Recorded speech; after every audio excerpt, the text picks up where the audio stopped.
Well, let's take you back now to Qunu, where Mzwandile Mbeje is standing by with the latest as NEC members continue with their visits in the province. They're currently meeting with the Abathembu King.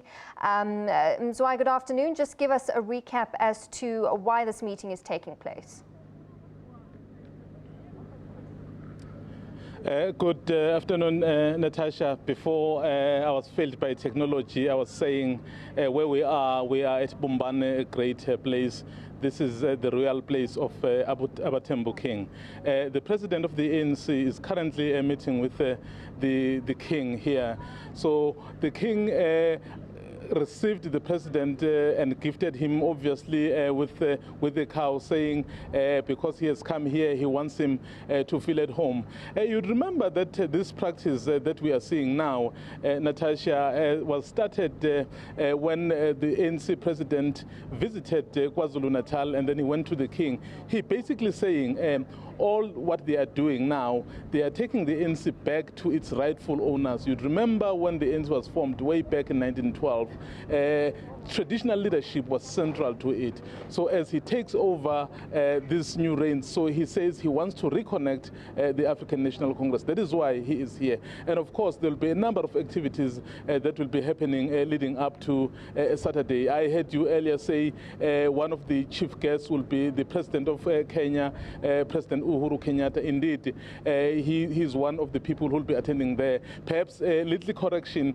he is not going to be giving a keynote address, because the keynote address is the January 8th statement that was prepared by the ANC yesterday, which will be delivered by the new president. It's possible that he may be given the opportunity to greet as an eminent guest who will be visiting. Yes, activities, Natasha, are indeed continuing here in the Eastern Cape.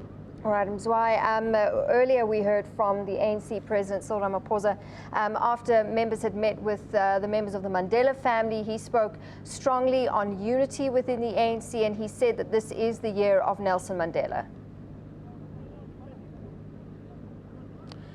Indeed, you know that come July 18, 2018, if Mandela were alive, he would turn 100. So they have decided to dedicate this year to Mandela. And as they visited the Mandela family, they requested that they visit his grave. But the family said, yes, that wish has been granted, but what can't happen is that they couldn't do it immediately. Now, the ANC leadership will come back to Qunu on the 11th of February. And you'd remember the 11th of February is quite important in the history and the calendar of South Africa.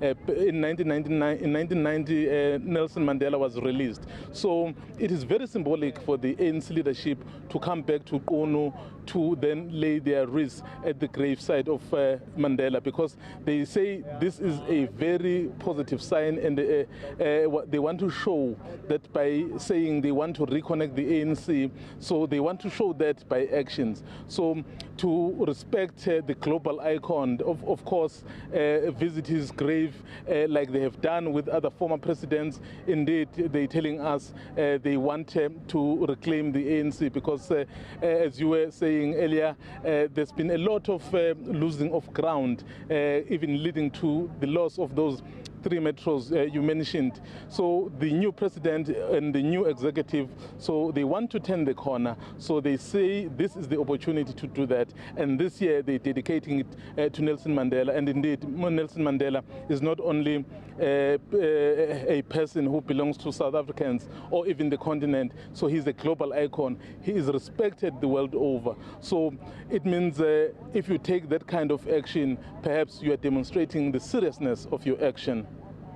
Absolutely, Mzwai. Thank you so much for that. I'm Mzwandile Mbeje, live from Qunu in the Eastern Cape, where the ANC has got lots of activities planned, crisscrossing that province to try and engage and mobilize with people ahead of their 106 celebrations on Saturday.